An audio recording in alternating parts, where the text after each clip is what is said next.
La cosa es, el trauma en sí puede heredarse. Aquí hay un problema, para empezar. El trauma en sí no es nada, pero se ha visto en diferentes estudios que si tú coges a una rata y le condicionas a que tenga miedo a un olor, pues las descendencias también tienen miedo a ese olor. Que yo haya vivido una experiencia traumática y que me relacione sexoafectivamente con una pareja, pues luego los hijos y las hijas que yo tenga pueden tener esas secuelas a nivel de epigenética en su propio código, digamos. O sea, sigue siendo epigenético, ¿no? Cuando hablamos de epigenético no es que se modifique el gen en sí, el genotipo, sino lo que está encima del gen, epigenético. Entonces, ¿cómo se aprendería a ser asexual? Pues tú imagínate que estás teniendo una interacción sexual y eso se relaciona con algo aversivo, una historia de abuso, por ejemplo, y a partir de ahí todo lo relacionado con lo sexual se condiciona de forma aversiva y a ti ya no te apetezca tener más sexo porque en tu pasado tener sexo significó algo absolutamente desagradable y denigrante. Pues puede pasar completamente. ¿Nacemos con la capacidad de responder de forma incondicionada ante estímulos sexuales? Sí, pero luego encima de eso hay un aprendizaje. Cuando las explicaciones psicoanalistas muchas veces te dicen no, es que hablamos de herida a nivel metafórico. No, o sea, se ponen a hablar de recuerdos reprimidos, de algo roto en la persona, algo que se rompe. La conducta no puede romperse porque la conducta no está en ningún lado, es una relación. ¿Por qué funciona la MDR cuando lo hace? Porque estás exponiendo normalmente en imaginación a la persona eso que le produce miedo. Si tú constantemente estás hablando con la persona del accidente, estás haciendo que la persona piense en el accidente, olvídate de los ojos para un lado, la rodilla, da igual.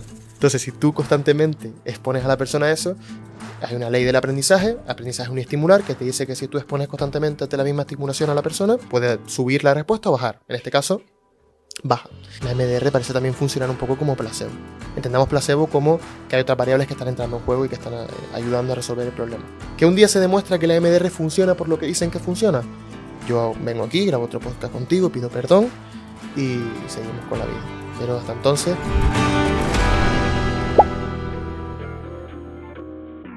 Acabamos de lanzar un nuevo curso de MDR, trauma y apego desde el análisis funcional de la conducta, con Alejandro Santos Miranda, una formación crítica que operativiza estos conceptos desde el análisis funcional de la conducta, integrando teoría y práctica basada en evidencia científica. Puedes inscribirte ahora a precio reducido en www.engramapsicología.es. Bueno, vamos a intentar ya ponernos serios, llevamos con ataque de risa un ratito. Yo ya no sé cuánto tiempo hemos tenido que ir a cenar para parar esto, de verdad que lo estamos pasando hasta mal. Y bueno, hay que ponerse serios, has grabado un curso con nosotros sobre trauma, MDR, apego, desde la visión funcional, hagamos el matiz. Importante apuntarlo. Sí, y una de las cosas que a mí más me ha llamado la atención del curso es todo lo que implica la epigenética en el trauma, todo lo que es si el trauma se hereda o no se hereda, las secuelas, bueno, quiero que lo expliques mejor tú. Pues sí, a ver, la verdad es que es un tema bastante interesante, yo creo que despierta un poco de interés en todos y cualquiera, literalmente cualquiera que se haga el curso en MDR, apego, todo este tipo de cosas desde el análisis funcional de la conducta, yo creo que le va a despertar ese gusanillo de la curiosidad. A ver, efectivamente tú bien lo has dicho, hay como dos caminos, dos preguntas realmente. ¿Se puede heredar el trauma en sí? Esa es la primera pregunta, el primer camino. Y si se pueden heredar las secuelas del trauma. Es decir, yo tengo unos padres que han pasado por una experiencia traumática y mis padres me tienen a mí. Sin vías de aprendizaje de por medio, yo puedo heredar algunas secuelas o algunos aspectos relacionados con el trauma en sí o las secuelas del trauma. Pues a ver, las dos preguntas son bastante interesantes. Respecto a lo primero, un poquito lo más intuitivo y lo que, sobre todo, en lo que más evidencia científica hay, al menos un poquito sólida, es en si se puede heredar las secuelas del trauma.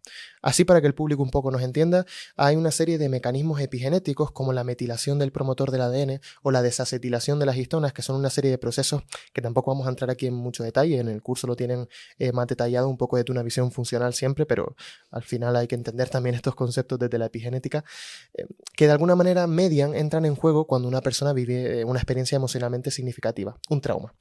Imagínate, esto se ha experimentado con supervivientes del Holocausto, personas relacionadas, familiares o supervivientes del accidente de las Torres Gemelas, por ejemplo, y lo que se ha observado es que estas personas que se han enfrentado a una experiencia traumática tienen en su organismo, digamos, una serie de procesos, se han llevado en su organismo una serie de procesos epigenéticos como la metilación del promotor del ADN o la desacetilación de las histonas, que de alguna manera lo que hacen es dificultar que se puedan desarrollar ciertas proteínas para obtener ciertas cosas. Me explico.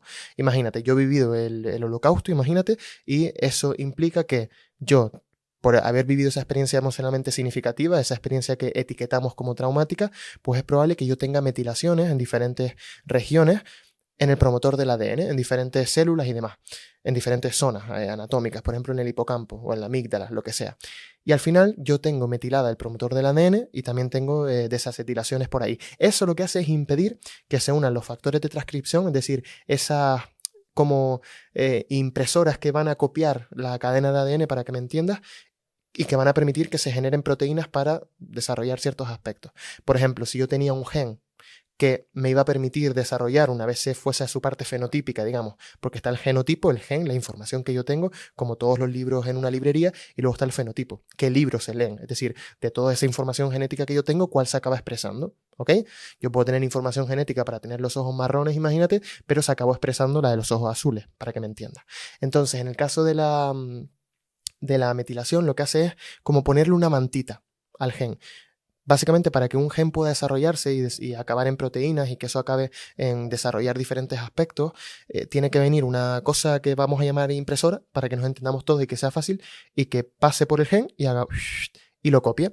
Y a partir de esa copia se pueda generar la proteína que derive en ojos azules o derive no sé, imagínate, en detectores, en glucocorticoides, por ejemplo, en receptores glucocorticoides que por feedback negativo avisen al cuerpo de alguna manera pues que hay mucho cortisol en el organismo y eso permite regularlo. Por ejemplo, yo ahora, como he vivido esa experiencia traumática, no tengo la capacidad o me es más difícil desarrollar esos marcadores que por feedback negativo avisan al cuerpo de que hay mucho cortisol en mi organismo y por lo tanto no soy capaz de alguna manera de autorregularme en ese sentido. Es decir, yo libero cortisol ante diferentes estímulos que elicitan esas respuestas, por supuesto, referentes al trauma, por ejemplo, un cuadro de una foto de mi amigo que tenía en el holocausto, o yo qué sé, cosas así, aspectos relacionados, y eso a mí me genera una respuesta emocional muy potente. Si nos vamos a cómo se caracteriza esa respuesta emocional a nivel hormonal, pues veremos que hay un pico de cortisol, ¿no? No nos vamos a centrar ahí, sabemos que no es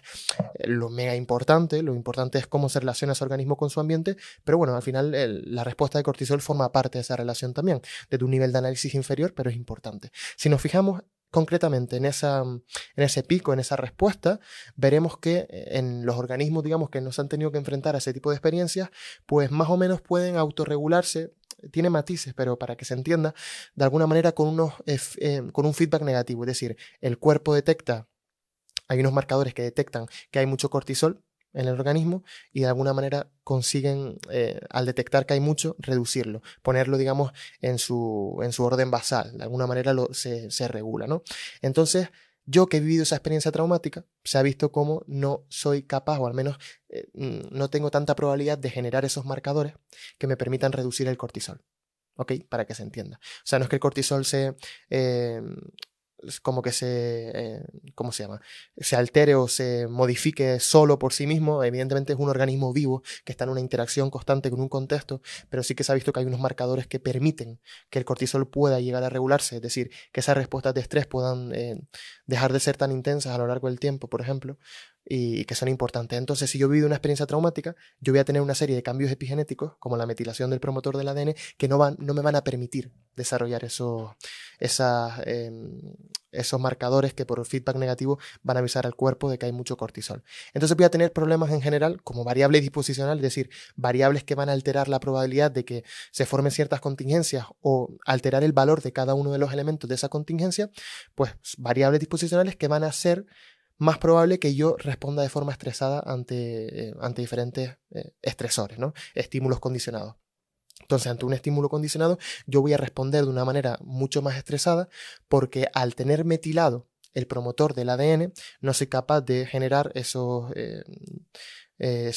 marcadores que por feedback negativo avisan al cuerpo y entonces va a ser más probable que yo me estrese más y que aprenda a comportarme de forma más estresada y demás. Entonces, sabemos que los cambios epigenéticos están ahí y que cuando vivimos una experiencia traumática, eso se da. Ahora bien, y ya no me enrollo más, las dos preguntas que tenemos. ¿Se puede heredar esos cambios, esas secuelas epigenéticas que deja una experiencia traumática en una persona? Pues se ha visto que sí, sobre todo en experimentos con ratas, se ha visto que si tú coges a diferentes crías y las traumatizas a través de diferentes procesos como la separación inesperada de la madre, al final lo que haces es que esas crías crezcan traumadas en el sentido de, bueno, esas separaciones inestables, quieras o no, al final producen esas metilaciones, esas desacetilaciones en las histonas, y lo que ocurre es que ya tenemos a la cría traumada. Pues si luego nosotros cogemos a esa cría y la emparejamos de alguna manera con otro, o un macho, por ejemplo, que no tenga ninguna experiencia traumática, que no tenga esas metilaciones, pues vemos que las crías, sin que medie el aprendizaje, se hace, bueno, en el experimento es mucho más complejo, pero lo que se intenta hacer es que no medie el aprendizaje entre ellas, ¿bien? Porque si no, evidentemente yo sí soy una persona traumada a través de mis conductas para contigo, mi lenguaje contigo, lo que te digo, lo que te hago al final, quieras o no, puede hacer que tú heredes, entre comillas, el trauma en el sentido de que empiezas a comportarte tú también como si estuvieras traumada, porque si cada vez que sale una imagen del Holocausto, por ejemplo, yo me pongo a gritar y me vuelvo loco, pues evidentemente tú como mi hija o mi hijo, pues vas a ver que vas a condicionar aversivamente ese tipo de aspectos. Entonces en ese caso no sería que estuvieras heredando el trauma como tal o la secuela, sino que a través de estudios que verdaderamente se controlan, donde verdaderamente se controlan esas variables de, digamos, ambiente compartido, pues se ve que efectivamente las secuelas del trauma, es decir, que yo haya vivido una experiencia traumática y que me relacione sexoafectivamente con una pareja, pues luego los hijos y las hijas que yo tenga, pues pueden tener esas secuelas a nivel de epigenética bueno, en su propio código, digamos. O sea, sigue siendo epigenético. Cuando hablamos de epigenético no es que se modifique el gen en sí, el genotipo, sino lo que está encima del gen, epigenético. Es decir, las metilaciones, esa mantita que te decía que se ponía y demás. Entonces, efectivamente, se ve que estos cambios pueden heredarse. Luego, las secuelas sí pueden heredarse, pero esto no es una sentencia de muerte. Es decir, son variables disposicionales que van a ser más probable que, oye, si tú naces con más estrés de por sí, con mayor capacidad de responder de forma más estresada, es más probable que ante un trabajo estresante te estreses más. Es decir, se condiciona aversivamente mucho más rápido. O ante la probabilidad de dejar el trabajo, pues lo dejes antes, porque vas a estar más estresada. Entonces eso altera el valor del discriminativo de lo que te está avisando de, oye, deja el trabajo, para que tú dejes el trabajo y por reforzamiento negativo, pues eso se siga manteniendo, ¿no? Entonces al final son variables disposicionales, siempre. Pero es verdad que, oye, es interesante cómo desde la epigenética hemos visto que diferentes aspectos relacionados con cambios epigenéticos, de metilaciones, desacetilaciones, pues eso puede pasar sin vía de aprendizaje de por medio a través bueno, de la epigenética, pues a generaciones futuras. Es verdad que estos cambios no son hiper mega potentes, como os digo, no son una sentencia de muerte, son disposicionales, es decir, variables que hacen más o menos probables ciertas respuestas, que se formen ciertas contingencias y que ciertos elementos de la contingencia tengan más poder elicitador o evocador o no. Pero, como digo, no es una sentencia de muerte, para nada. De hecho, o sea, son cambios que están ahí y que afectan, por supuesto. La cosa donde sí que soy muy tajante es respondiendo a la pregunta de, vale, las secuelas del trauma parece que a nivel epigenético pueden llegar a heredarse, aunque no es la panacea, no es una sentencia de muerte, son disposicionales y demás. La cosa es, el trauma en sí puede heredarse. Aquí hay un problema, para empezar. El trauma en sí no es nada. Es decir, el trauma no podemos reificarlo, no podemos hacerlo objeto, como si el trauma estuviera en el cerebro. El trauma es una relación, es una conducta traumática. Yo me relaciono con mi contexto y de forma traumada actúo. Bien, es una relación. Espero que esto se entienda. Al final no es muchas veces decimos, yo tengo depresión, yo tengo ansiedad, yo tengo un trauma. Y eso lo que estamos haciendo es sustantivar, decir que tengo algo como si yo poseyera el trauma, como si el trauma estuviera en algún lado, pero es una relación. Yo me comporto de forma traumática, porque en mi contexto me traumé por lo que sea y a partir de ahí empiezo a responder así, porque mi contexto o sea, es lo que tengo, es la manera que tengo de adaptarme al medio en ese momento. Bien, entonces, ¿qué tenemos? Que claro, se hace esta pregunta. ¿Puedo heredar el trauma en sí? Partimos de un problema ya conceptual. El trauma en sí no existe. O sea, como algo físico, como está aquí el trauma. Otra cosa es que cuando hablamos de conductas traumáticas, la amígdala se active un poco, o mucho, da igual. O sea, esos son correlatos fisiológicos. Es lo que permite que se dé la conducta traumática. Pero el trauma en sí, ¿dónde está? No está ni dentro ni fuera. Es una relación como la conducta. Entonces, conducta traumática, ¿no? Entonces, ¿se puede heredar el trauma? De por sí no. O sea, porque el trauma no es nada. Es como si decimos, se puede heredar una conducta. Tú puedes heredar variables que hagan más probable que aprendas a comportarte así. O puedes heredar la capacidad de responder de esta manera, ¿no? Como con las respuestas incondicionadas. Que heredamos la capacidad de responder ante estímulos incondicionados de forma incondicionada. Sí, pero en el caso del trauma, vuelvo a lo mismo. Entendemos el trauma como algo reificado, algo hecho objeto. Es incorrecto. Pero se ha visto en diferentes estudios que si tú coges a una rata y le condicionas a que tenga miedo a un olor, pues las descendencias también tienen miedo a ese olor. Sí, bastante increíble. De hecho, mi nombre es Alejandro Santos Miranda y el curso de Trauma, MDR y Apego desde el análisis funcional de la conducta ya está disponible en la web de Engrama. Inscríbete ahora a precio reducido. De hecho, no solo se ha hecho ese estudio en ratas, sino también en organismos mucho más no complejos, iba a decir, mucho más sencillos, como unos C. elegans, que son como unos gusanitos raros, no nos vamos a meter ahí. Y es verdad que muchas de las críticas que van dirigidas a estos estudios son hay que probar esto en organismos mucho más complejos, ¿no? En mamíferos, por ejemplo, o sea, en mamíferos me refiero a humanos, cosas más complejas. Entonces, sí, se ve que ciertos condicionamientos pueden heredarse, pero esto lo podemos entender como que digamos, la descendencia hereda como estímulos incondicionados. Por ejemplo, si tú a estas crías le condicionas para que tengan, o sea, a estas crías no, a estas ratas le condicionas para que tengan miedo a un olor concreto, justo llega el olor y le das un shock eléctrico, estas ratas van a tener miedo a ese olor. Y tú ves que las crías también heredan esa manera de responder a ese olor. Pues estas crías están heredando una especie de estímulo incondicionado. Para ellas el olor no es condicionado, sino incondicionado. A través de la epigenética se ha transmitido esa capacidad, ese valor elicitador de respuestas incondicionadas con solo oler el olor. Bien, pero esto luego se ve que no es duradero, o sea, no es que estemos hablando de un estímulo incondicionado como, no sé. Bueno, es que realmente los estímulos incondicionados, como el sexo, la comida, también tienen valor modificable. O sea, muchas personas con TCA, por ejemplo, la comida, que en teoría es algo incondicionado, que a todos nos elicita la respuesta incondicionada de hambre o de, no sé, ese impulso, digamos, para que me entiendan, de querer acercarnos a ella y luego a través de procedimientos operantes verdaderamente acercarnos, al final no deja de ser que también puede ser susceptible a modificaciones. Por ejemplo, en personas con TCA, como te digo, la comida no tiene ese valor porque han aprendido que no va tanto por esa línea. Entonces, igualmente ocurre también con el sexo. Hay personas asexuales. En teoría nacemos con esa capacidad de responder intensamente y de forma natural ante estímulos sexuales, pero luego hay personas asexuales. Entonces, la historia de aprendizaje también media sobre los estímulos incondicionados. Pues una de las posibles hipótesis es que la descendencia hereda, a través de mecanismos epigenéticos, el estímulo que ellos aprendieron, pero lo heredan como incondicionado. Es decir, para esas crías, el olor que se condicionó ahora es incondicionado. De manera natural, elicita esa respuesta en las crías. Pero, como os digo, esto con el paso del tiempo se va borrando, con el paso de las generaciones, no tiene tanto poder como se creía en su momento y es interesante, por supuesto, hay que ver hasta dónde se puede llegar, pero no deja de ser una investigación que está todavía en pañales, aunque ya se ha desarrollado bastante y eso, que hay muchos autores que lo vemos en el curso, de hecho, que critican bastante esto y claro, o sea, es que se sobreestima el poder que tiene y está bien, pero no es la panacea, o sea, por supuesto, puedes heredar aspectos, pero no heredas el trauma en sí. Heredas, digamos, la capacidad de responder de forma incondicionada ante diferentes estímulos o, también otra cosa, como variable disposicional, de nuevo. Es decir, vale, tú ahora tienes este miedo al olor, entonces es más probable que si no heredas como tal la capacidad de responder de forma incondicionada, pues a lo mejor se condicione más rápidamente, de forma aversiva, ese olor cuando te enfrentes a él. Entonces eso sería un poquito lo que hemos visto con la epigenética. Al principio se creía que, de repente hemos descubierto que los traumas se heredan y demás. Ahora nos estamos yendo a un punto medio. Sí, las secuelas del trauma a nivel de metilaciones, desacetilaciones y demás pueden llegar a heredarse, no hasta el punto de una cosa súper compleja, algo tan complejo como un trauma, no se ha demostrado todavía, y mucho menos en humanos, pero bueno, son pequeños matices que está bien saber, como disposicionales, que podemos heredar disposicionales que nos hagan más o menos probable diferentes comportamientos a través de los mecanismos epigenéticos.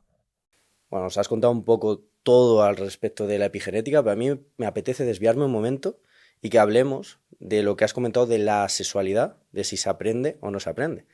El podcast no va sobre eso, el podcast va sobre trauma, apego, MDR, pero creo que es interesante porque hay mucha confusión acerca de este tipo de temas. Entonces, alguien se preguntará, ¿cómo aprendo yo a ser asexual, no? No, y es una pregunta bastante acertada, de hecho. A ver, como decía antes, nosotros nacemos, todos los organismos, con la capacidad de responder de forma incondicionada ante estímulos relacionados con lo sexoafectivo, digamos.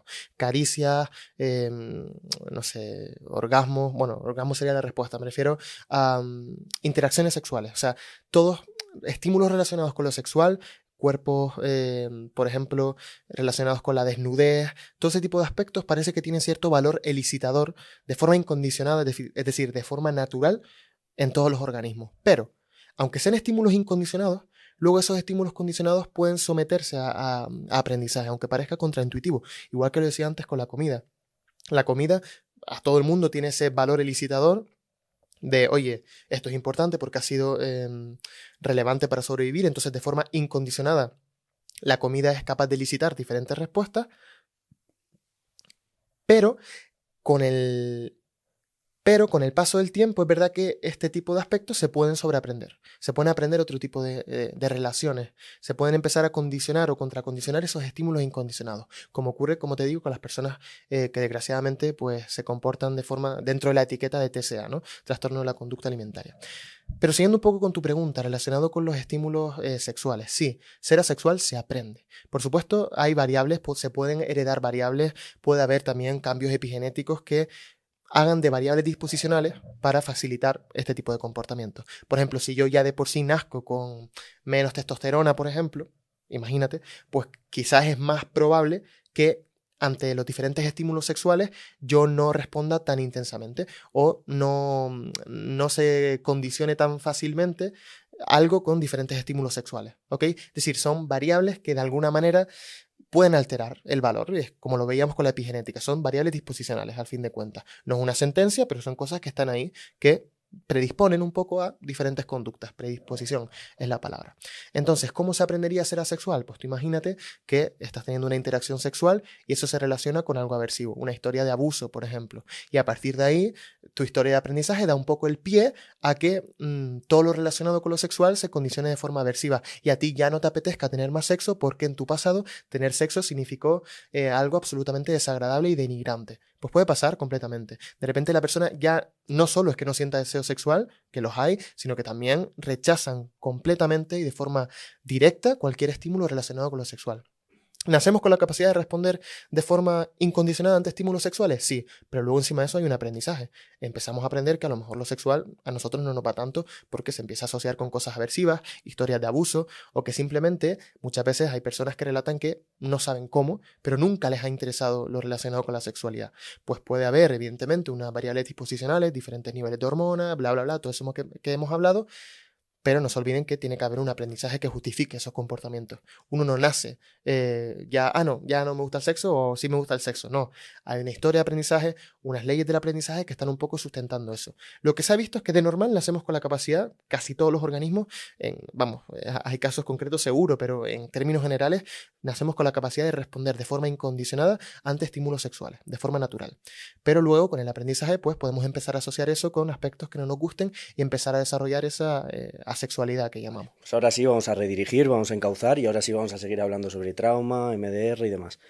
Yo creo que es interesante, primero, que conceptualicemos qué es el trauma y sobre todo cuándo, o sea, qué orígenes ha tenido el trauma, porque se asocia mucho a la vertiente psicoanalítica y se asocia mucho también a acontecimientos como Vietnam, ese tipo de guerras. Ahí se empezó quizá a hablar de estrés postraumático, no lo sé, ahora nos lo cuentas, pero sobre todo el trauma es algo, un constructo reificado que está muy ligado al psicoanálisis o realmente es de toda la psicología.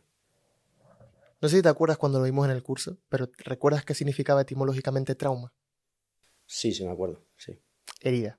Al final, el terreno está perfectamente preparado para las explicaciones psicoanalistas. Es que la propia palabra herida ya es que prepara completamente el terreno para hablar de algo roto, como si la conducta acaso se pudiera romper. Evidentemente, claro, nosotros muchas veces lo usamos como metáfora, pero que no se queda ahí. O sea, cuando las explicaciones psicoanalistas muchas veces te dicen, no, es que hablamos de herida a nivel metafórico. No, o sea, se ponen a hablar de recuerdos reprimidos, de algo roto en la persona, algo que se rompe. La conducta no puede romperse porque la conducta no está en ningún lado, es una relación. ¿Cómo vas a romper? Es como si rompes la amistad. Claro, a nivel metafórico hablamos de que la amistad se rompe en el sentido de que sus miembros se separan o que ya no es lo mismo la interacción, ok.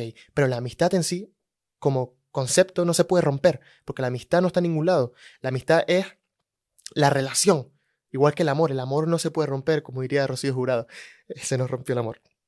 Para ella sí, el amor se rompe, pero a nivel científico pensemos que es un concepto, es un constructo. No se puede romper algo que no está en ningún lado. El amor es una relación. No soy yo solo no es la otra persona sola, somos los dos en interacción. Entonces el amor es un poco lo que está entre los dos, la interacción. ¿Cómo se va a romper algo que es interactivo, digamos? No se puede, no está en ningún lado, por lo tanto no se puede romper. Evidentemente a nivel metafórico sí, podemos hablar de que se nos rompió el amor o que se nos rompió la amistad, todo ese tipo de cosas. Pero si nos centramos en lo que implica verdaderamente hablar de que esto se rompe, la conducta no puede romperse, porque no está en ningún lado, es una relación funcional. Entonces, fíjate que sí, el concepto trauma nace desde, bueno, primero ya desde la Grecia clásica había un montón de obras que narraban experiencias traumáticas, como la Ilíada, por ejemplo, ya se habla, y el trauma ha existido siempre, es decir, el trauma me refiero a la conducta traumática, experiencias traumáticas, hubo siempre, evidentemente, somos personas que estamos en un contexto muchas veces muy aversivo, ya sea de forma natural o de forma condicionada, digamos, pero es muy aversivo. Estamos en un contexto donde hay amenazas constantes, ya sean amenazas reales o incondicionadas, digamos, o amenazas aprendidas, que no por eso tienen que ser menos reales, pero se entiende. Entonces, evidentemente, traumas hay en todos lados. O sea, todos nos hemos traumado, o a lo mejor no hasta el punto de hablar de trauma, pero todos hemos vivido experiencias emocionalmente significativas, y eso está ahí. Pero es verdad que el auge del estudio de todo lo traumático entra en juego con la Primera, la Segunda Guerra Mundial y la guerra, como decía, de Vietnam, donde se habla de síndrome post-Vietnam, precisamente, ¿no? Y ahí surgen un montón de conceptos, como en la Primera y la Segunda Guerra Mundial, el shell shock, este shock por guerra, ¿no? Donde la persona muestra conductas de como parálisis, ¿no? No tiene ningún problema a nivel neurológico, no le han disparado, no, pero simplemente haber vivido la experiencia de la guerra, de repente la persona se queda así. Habría que analizar, y es lo que hacemos en el curso, de hecho, funcionalmente, qué función cumple esa conducta. Y es algo muy curioso, qué función cumple la conducta de quedarse en shock, pero no voy a hacer spoiler para que vayan al curso. Y también analizamos, bueno, lo hablaremos luego seguro, pero alucinaciones, delirios y despersonalización, todo esto derivado de esa experiencia traumática, ¿no? Entonces surge sobre todo a partir de la Primera, la Segunda Guerra Mundial. Estos conflictos bélicos son ideales para que, evidentemente, personas salgan traumadas de ahí. Pero es verdad que, quieras o no, independientemente de que empiece antes el concepto o luego, que no es hasta el 1980 cuando se formaliza el diagnóstico de TEPT en el DSM-3, quieras o no, el terreno siempre está preparado para las explicaciones o pseudoexplicaciones psicoanalistas. Trauma, etimológicamente, significa herida. O sea, ¿qué más hay que eso? La herida de la infancia, la herida no resuelta, la herida suprimida o reprimida. Es preparar el terreno para empezar a hablar de mucho y no decir nada, lo que hacen los psicoanalistas. Pues me la has dejado votando, o sea, literalmente, con todo el tema de la esquizofrenia, esquizofrenia más bien, alucinaciones, delirios, has dicho, que me voy yo ya a otro tema. ¿Cómo analizamos funcionalmente esas conductas de parálisis, de shock y también los delirios y las alucinaciones? Sé que en el curso a lo mejor se ven muchas otras cosas, pero vamos a centrarnos un poquito ahora para que por lo menos sí podamos mostrar a la gente que no vaya a hacer el curso. No me mates, pero de verdad que el shock lo tengo que dejar para el curso. Es que, de verdad, es que es muy curioso cómo lo analizamos funcionalmente, o sea, quiero dejar eso dentro de esa formación. Pero por supuesto, vamos a analizar funcionalmente el delirio y la alucinación. Imagínate que yo tengo un accidente de tráfico muy grande, pero extremadamente grande, porque al final la línea que separa lo que es traumático de lo que no es un poco subjetiva. Es decir, ¿cuándo se considera trauma y no fobia? Porque yo le cojo miedo a algo y a partir de ahí empiezo a evitar. Entonces, ¿cuándo es trauma? Cuando socialmente vemos que es algo rocambolesco, como a nivel topográfico muy intenso, socialmente inesperado, muy fuerte, no sé, es que es subjetivo, evidentemente. Pero imagínate que yo tengo un accidente de tráfico tan potente que la sociedad estaría de acuerdo en decir que es algo traumático, ¿no? Es un accidente súper fuerte, yo salgo volando, bueno, un trauma tremendo. Primero, ¿qué pasa? Por condicionamiento clásico empiezo a cogerle miedo a los coches. Por condicionamiento operante empiezo a mantener ese miedo a los coches. Ante un coche como discriminativo empiezo a evitar como respuesta operante y eso me permite eliminar un reforzador negativo, que es esas sensaciones fisiológicas de malestar, por ejemplo. Eso evidentemente tiene un correlato a nivel fisiológico y demás. Bien, y hay unas leyes del aprendizaje, como os digo, condicionamiento clásico, operante, todo eso que está ahí un poco encubierto, que no voy a ponerme a explicar ahora, que sustenta todo esto.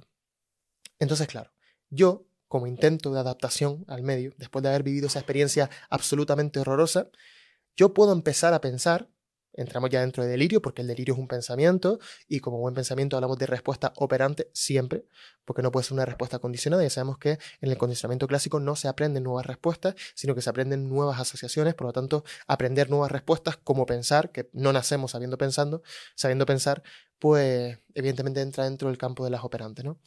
Yo puedo empezar a pensar a partir de ahí que todos los coches vienen a por mí. Algo completamente normal, un delirio de persecución o delirio paranoide, todo el mundo me quiere hacer daño a través del coche.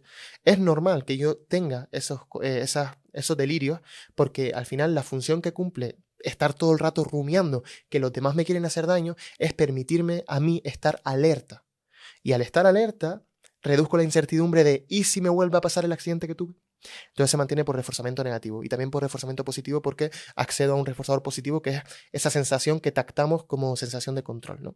Entonces al final yo salgo a la calle, tengo un accidente de coche horrible, pero horripilante, de verdad, muy, muy, muy heavy, y a partir de ahí empiezo a pensar que todos los coches me quieren hacer daño. Pensar que todos los coches me quieren hacer daño a mí me permite estar alerta y no perderme nada, porque la otra vez iba distraído y casi me muero y tuve un accidente tremendo. Pero ahora yo, como estoy todo el rato rumiando sobre y si me vuelve a pasar, pues ya no estoy un poco en la parra, ahora estoy constantemente atento a cualquier cosa que pueda pasar. Y eso me reduce la incertidumbre, porque si yo no estuviera atento yo estaría como, ay, y a lo mejor me pasa otra vez, pero al estar pensando, ay, si me pasa por aquí, voy a ir mejor por aquí, porque a lo mejor me quieren venir a hacer daño, al final pensar que me quieren hacer daño me permite estar más preparado para si verdaderamente me vuelven a hacer daño, vuelvo a tener otro accidente. Y en el caso de las alucinaciones, en el curso lo explicamos muchísimo mejor, es complejo realmente, pero voy a intentar explicarlo en menos de 5 minutos a ver si soy capaz. Mira, todos los estímulos, tengo que empezar por aquí, pueden ser estímulos incondicionados, siempre, todos. Pueden serlo. O sea, muchas veces decimos, no, este estímulo es un estímulo neutro. Pero es un estímulo neutro ¿para qué respuesta? Porque, por ejemplo, esta palmada es el estímulo neutro de tu respuesta de llorar. A ti no te produce llanto. Entonces es un estímulo neutro para tu respuesta de llorar. Ni fu ni fa o algo así. Y ahora mismo tú no estás llorando. Pero esta misma palmada es un estímulo incondicionado que de manera natural elicita en ti la respuesta incondicionada de que tú percibas ese estímulo. Entonces, todos los estímulos pueden ser incondicionados si nos centramos en la respuesta de percibir ese estímulo. Por ejemplo, ahora mismo tú me estás viendo, ¿verdad? Mi cara es un estímulo neutro para tu respuesta de llorar o de enfadarte, por ejemplo. Mi cara no te hace enfadar, aunque depende del contexto puede. Pero mi cara es un estímulo incondicionado para la respuesta de que tú percibas mi cara. Al final la luz está incidiendo sobre mi cara y eso va directo a tus fotorreceptores. Los fotorreceptores transducen esa información a impulso nervioso. Eso llega al área visual primaria o la que sea, lo activa y tú percibes mi cara. Ok, entonces mi cara está siendo un estímulo incondicionado para la respuesta incondicionada de que tú percibas mi cara. Entonces, partiendo de ahí, todos los estímulos pueden ser incondicionados, siempre que nos centremos en la respuesta de percibir ese mismo estímulo. A no ser que haya una afección auditiva o visual o demás, por supuesto. Si tú no puedes ver, pues mi cara para ti no va a ser una I. Pero en términos generales, en condiciones normales, digamos, sí lo será, para la respuesta de percibir ese mismo estímulo, ¿ok? Partiendo de la base, imagínate que yo justo voy conduciendo en mi coche y tengo ese accidente del que hablábamos, ya dejamos atrás los delirios, si nos centramos en la alucinación, tengo ese accidente, ¿y qué es lo que ocurre? Que justo yo toco la pita fortísimo antes de chocar. Me viene el coche de frente y yo ¡pum! Y se da el choque. Yo ahí mismo, en ese momento, estoy viendo el coche de adelante, estoy viendo mi coche. Vamos a hablar de la idea de coche en general. El coche, al final, de alguna manera, no es un estímulo incondicionado para la respuesta incondicionada de percibir de percibir la pita, me refiero. Es decir, tú ves el coche y a ti no te hace oír la pita. Tú ves un coche y no tienes la alucinación auditiva de pip por la cara. Pero si yo tengo ese accidente, que además es muy grave, hay que ver también disposicionales ahí que estén afectando, si yo tengo justo ese accidente de coche y justo yo toqué la pita, el sonido, bueno, más bien el mecanismo que produjo el sonido de la pita se asocia al coche, a la imagen que yo justo veo del coche que viene de frente hacia mí. Bien, y toda la imagen que yo veo de los otros coches y de mi coche en sí por dentro. Entonces, de repente, el coche se asocia a un estímulo incondicionado que es el sonido de la pita, digamos. O sea, el sonido me refiero a las ondas de la pita. Bien, las ondas que llegan a tu oído. Entonces, esas ondas que llegan a tu oído de forma incondicionada elicitan la respuesta incondicionada de que tú percibas el sonido, la pita. Entonces, si justo tocaste la pita y yo justo vi el coche, yo empiezo a asociar que el coche va relacionado con el sonido de la pita. El sonido de la pita, de forma natural, elicita la respuesta incondicionada de que tú percibas la pita, y ahora el coche, al asociarse con el sonido de la pita, es capaz de elicitar la respuesta incondicionada de percibir el sonido de la pita. La respuesta condicionada en este caso, perdón. Es decir, el coche se vuelve un estímulo condicionado de la respuesta condicionada de escuchar la pita, porque el coche se asocia con la pita, con el sonido de la pita. El sonido de la pita es un estímulo incondicionado, que de manera natural elicita la respuesta incondicionada de percibir el sonido de la pita. ¿Ok? Es decir, las ondas de la pita, ¡pip!, esas ondas es el estímulo incondicionado que una vez llega a nuestro oído y se va todo el proceso de transducción a impulso nervioso, todo eso, elicita la respuesta incondicionada de percibir el pip, la pita. Bien.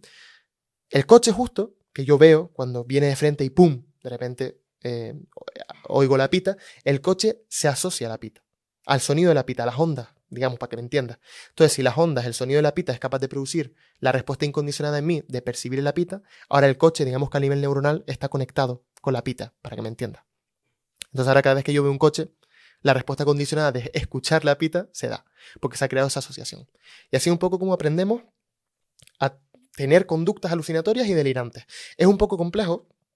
Si ahora aquí no se ha entendido bien, porque al final, bueno, estoy intentando explicarlo de forma escueta, que sepan que en el curso lo explicamos muchísimo mejor, a la perfección y con ejemplos, que al final es lo importante. Mucho más personalizado y demás. Yo creo que ahí lo pueden entender a la perfección. Pero esto es una pequeña pincelada de lo que se pueden encontrar. Yo de verdad quedé muy contento y creo que no hay mejor experiencia y analizamos funcionalmente cosas verdaderamente muy, muy, muy complejas y yo creo que quedó un curso muy chulo. Y bueno, lo vemos en tu curso, pero también lo vimos en el de María Jesús Frossam, de análisis funcional avanzado, donde hicimos repaso por muchas cosas que te volaron la cabeza, ¿no? Totalmente, sí, aquel curso fue una pasada, que fueron 16, 18 horas por lo menos, Sí, ahí sí, metido, fue una locura. Y sí, vimos alucinación, pero aquí yo intenté traerlo un poquito más a lo relacionado con el trauma, que bueno, me venía como anillo al dedo, evidentemente. Ya. Y a mí, cuando te escuchaba, vamos, yo entiendo al final lo que me estás diciendo, entiendo la explicación, entiendo el funcionamiento, pero habrá mucha gente que diga, bueno, pero a lo mejor eso es para alucinaciones auditivas, visuales, me da igual, que sean muy simples. Pero ¿qué ocurre cuando alguien está teniendo un diálogo o monólogo, llamémoslo como queramos, interno, que es de frases y frases y frases muy distintas? ¿Qué está ocurriendo ahí? ¿Cómo se puede explicar eso? Entiendo que el mecanismo es el mismo, pero... Bueno, es una pregunta bastante buena y bastante de cabroncete. No, está muy bien, está muy bien. Mira, yo simplemente lanzo una reflexión. Evidentemente, hablamos de, en este caso, cuando yo estaba explicando la alucinación de la pita, o antes de ver el coche, pues yo alucino auditivamente escuchando la pita. Hablo en verdad, de asociaciones muy simples, ¿cierto? Si yo tengo esta experiencia traumática y a partir de ahí desarrollo conductas alucinatorias dentro de lo que cabe simples, ¿no? Pero es verdad, cuando una persona oye voces y no voces de cosas así, sonidos muy simples, sino voces elaboradas, yo me cuestiono muchas veces hasta qué punto la persona está realmente percibiendo literalmente una voz en el sentido literal. ¿Ok? Es decir, hasta qué punto se está activando un área a nivel cerebral que está permitiendo que la persona escuche esa frase. Piensa que escuchar una frase compleja, no estoy hablando de que son conductas vocales. Escuchar una frase, es decir, conducta verbal, encubierta en este caso, implica que la persona hable consigo misma. Es decir, la persona no puede estar percibiendo una frase y estar escuchándola literalmente como si estuviera escuchando la pita en el caso del ejemplo que pusimos, porque cuando ya entramos dentro de conducta verbal compleja, en el sentido de una frase, ¿bien? No conducta vocal de un A o un E corto y breve, no. Cuando hablamos de conducta verbal, con todo lo que eso implica, tú no puedes estar viéndotelo elicitado. Es decir, al final es una forma que estás teniendo tú de hablar contigo mismo, que por diferentes historias, diferentes aspectos que habría que analizar cada caso en concreto, y ahora mismo no te puedo dar una respuesta general, por diferentes aspectos, tú estás teniendo la sensación de que esa voz es muy vívida, es decir, que parece real. Habría que ver si la propia verbalización actúa como estímulo condicionado que elicita respuestas condicionadas de alguna manera, diferentes respuestas a nivel fisiológica, a nivel cerebral, digamos, que te hacen percibir como media voz. O sea, como que lo estás medio percibiendo. No del todo, porque no puede llegar a ser una voz literal compleja que lo estés oyendo. No puede porque es respuesta operante. Entonces no es algo clásico que esto se asocia a esto y de repente se elicita esa respuesta. Cuando hablamos de alucinaciones en el sentido de diálogos complejos, es la propia persona hablando consigo misma de forma encubierta, evidentemente, pero hay variables que hacen que la persona considere que lo está escuchando. Bien, pero no es que lo esté escuchando literal, como sí puede ocurrir con el coche y la pita, donde el coche literalmente es capaz de activar el área, por haberse asociado con el sonido de la pita, auditiva. En el caso de una palabra, o sea, unas palabras, un diálogo, unas frases complejas, es la propia persona quien tiene que estar evocándolas. Son respuestas operantes, son respuestas verbales. Entonces no puede ser algo que simplemente ¡ting! Se elicite y ya. Es una respuesta operante elaborada. Entonces es la propia persona hablando consigo misma de forma encubierta, con posibles variables que estén haciendo que la persona perciba ligeramente que lo está escuchando, que lo está sintiendo de forma vívida. Bien, habría que analizar cada caso concreto funcionalmente y el problema es intentar conocer todas las variables, porque yo no me puedo jugar, o sea, me puedo poner a jugar a casos hipotéticos, pero aún así me tendría que inventar la variable. O sea, aparte de que tenemos que analizar cada caso concreto, una vez dentro de ese caso concreto, conocer todas las variables no siempre es sencillo, sobre todo cuando la persona te viene muy medicalizada. Bien, casi me trago. Entonces, al final lo que tenemos son personas, bueno, muy medicadas y que, a las que es difícil acceder a su historia, ¿no? Pero bueno, en términos generales, al final ese diálogo que la persona mantiene, que lo discutible aquí es hasta qué punto eso lo está percibiendo la persona de forma vívida como una voz compleja, literalmente como yo ahora mismo estoy escuchando la mía. Bien, recordemos que somos oyentes y hablantes a la vez, entonces eso puede jugar, bueno, diferentes papeles, ¿no? Tiene su importancia. Lo que yo me planteo es hasta qué punto eso no es una respuesta verbal encubierta, que por diferentes variables la persona lo percibe vívidamente, digámoslo así, pero no lo está oyendo realmente. Se me hace imposible de pensar a nivel de leyes del aprendizaje, porque con respuestas clásicas sí, pero a nivel operante verbal es complejo, ¿no? Entonces, básicamente la persona escuchar eso, incluso si lo escuchase de verdad, incluso si dijésemos que es una voz real, que la persona lo percibe, lo importante es centrarnos en que eso se está dando porque tiene un efecto en el ambiente. Bien, obtiene una serie de consecuencias con eso. Y al final estar teniendo voces complejas, como por ejemplo, no cojas el coche que te vas a morir o que vas a tener otro accidente. Si la persona escucha eso es porque evidentemente ese tipo de mensajes lo que permiten es evitar, hacer escapar a la persona de posibles peligros. De nuevo entramos en lo mismo. La persona está alerta, la persona reduce su incertidumbre, la persona bla, bla, bla. Y al final ese tipo de conductas se mantienen por eso. Espero haberte respondido más o menos. Vale, entiendo un poco todo lo que me dices, evidentemente. Sé por dónde vas, pero me quiero poner en el pensamiento que puede estar teniendo alguna persona que nos vea, ¿no? ¿Y tú mismo has experimentado alguna vez una alucinación hipnagógica o hipnopómpica durante el sueño? Sí, sí, ¿Sí? sí, y auditiva también, ¿eh?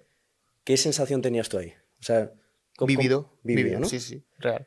¿Y crees que es una percepción nuestra de que sea vívido? ¿A qué te refieres? O sea, por ejemplo, antes estabas explicando, ¿no? De que... bueno, es que no sé exactamente las palabras que has utilizado, intento recordarlas, pero que a lo mejor pues podemos hacer el símil con la imaginación, que muchas veces pues decimos que estamos viendo algo, pero lo que ves en imaginación, aunque tengas mucha nitidez en ello, no es igual que lo que estás viendo, ¿no?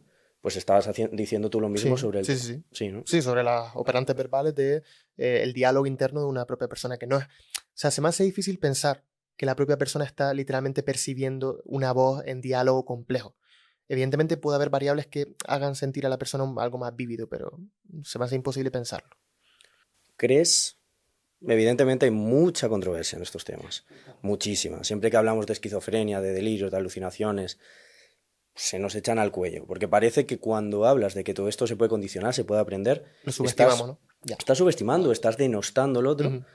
y la esquizofrenia, los delirios, alucinaciones, se asocia totalmente con que son personas enfermas, locas, utiliza la palabra que quieras. ¿Crees realmente que la mayoría de lo que respecta a la esquizofrenia, insisto, delirios o alucinaciones, no tiene por qué ser la etiqueta esquizofrenia como tal, se puede explicar sin necesidad de recurrir como variables causales a cuestiones orgánicas, biológicas? No hablo de tema disposicional, Sí. evidentemente, ya sabes, pero causales. O sea, que tenga... entendemos, o sea, realmente entendemos que en todo en los problemas psicológicos es multicausal. O sea, eso lo damos por hecho. Pero siempre hay ciertas variables a las que se le otorga un poco más de peso. Yo tiro por las disposicionales. Sí. O sea, evidentemente, diferentes niveles hormonales, diferentes niveles de neurotransmisor, diferentes, lo que sea, pueden hacer más probable que se condicione esto y la persona perciba la voz, se pues, no sé, lo que sea, da igual. A nivel neuronal, por supuesto. Pero como factor causal, o sea, ¿qué pasa? Que de repente la neurona se activa y te hace percibir la voz. O sea, eso tiene un movimiento, esa neurona no se activa sola, ¿no? Está en interacción con un contexto y ahí ya entran las leyes del aprendizaje. Sí es verdad que yo tengo la sensación, y te lo reconozco, que siempre que hablamos un poquito de alucinación, sobre todo alucinación, porque delirio yo creo que lo veo claro, ¿no? Sí, sí. Respuestas operantes, tal, verbales, sí, lo veo claro con delirio. Pero es verdad que cuando hablamos de alucinación, y muchas veces antes cuando yo lo estaba explicando, es inevitable pensar, ¿estoy abarcando la complejidad real? Lo primero, y esto sí lo quiero dejar claro, en ningún momento se está infravalorando el problema que tienen estas personas. Y lo dejamos claro una y otra vez. O sea, son problemas reales. La cosa es, estamos intentando buscar cómo se explica. Y la mejor manera que ahora mismo yo tengo para explicarlo es del análisis funcional. Si en algún momento sale otra cosa que no me permite complejizarlo todo, adelante. Queda mucho por complejizar, por supuesto. Entonces, en el caso de las variables neuronales, variables biológicas y demás, yo creo que tienen un factor. Tienen un huequito, digamos. ¿Bien? Pero no como causal única de repente se activa la neurona o lo que sea, o el cerebro está podrido. ¿Me entiendes? O sea, el cerebro está, yo qué sé, sobreactivado o lo que sea. Esa sobreactivación, ¿de dónde viene? Viene de una interacción con un contexto, ¿no? Entonces al final ahí ya entran en juego esas leyes del aprendizaje. Yo siempre pienso que me quedo corto, pero no solo con esto, sino con cualquier otra explicación. Entonces, adelante, o sea, si otras personas tienen otras explicaciones, yo con los delirios sí que lo veo claro. Pero sí, con los delirios yo también evidentemente lo veo más claro. Con las alucinaciones muchas veces, no sé si es porque tengo ya el prejuicio muy asentado de todo lo que he ido aprendiendo anteriormente, pero hay veces que cuesta, ¿no? Sí. Pero, entonces, tú ves la alucinación en concreto como un operante que tiene una función, ¿no? O sea, la alucinación sobre todo como clásica. Pero es verdad que a nivel operante también puede darse. De hecho, en el curso, cuando veíamos la película El Maquinista, la secuencia concreta, veíamos que el protagonista veía a una persona. Vale, pero entonces volvemos a las sinagógicas y hipnopómpicas, que además yo he tenido etapas donde las he experimentado muchísimo.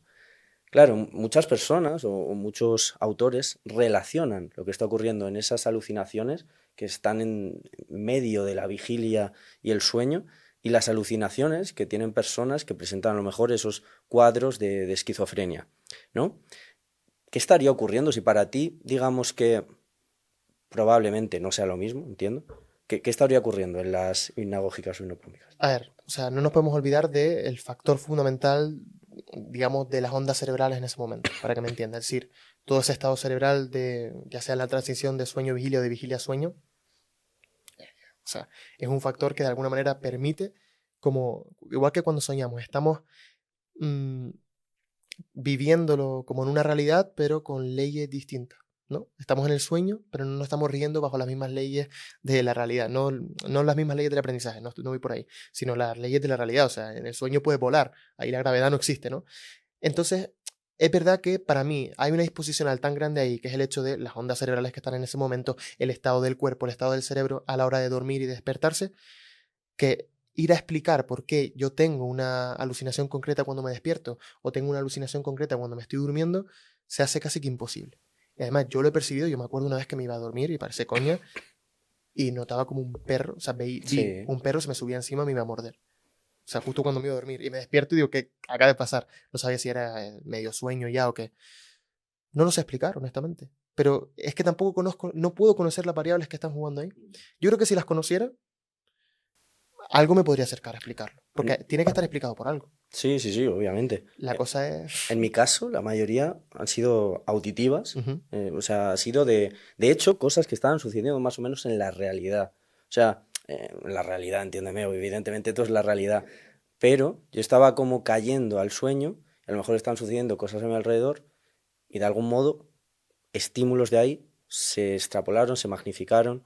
O sea, imagínate, está hablando alguien, no sé, cualquier familiar mío, y yo no es que escuche esa voz y ya está, y simplemente pues me sorprende esa voz, sino que escucho esa voz de esa persona, pero con una frase completamente distinta. A lo mejor la alucinación era eso.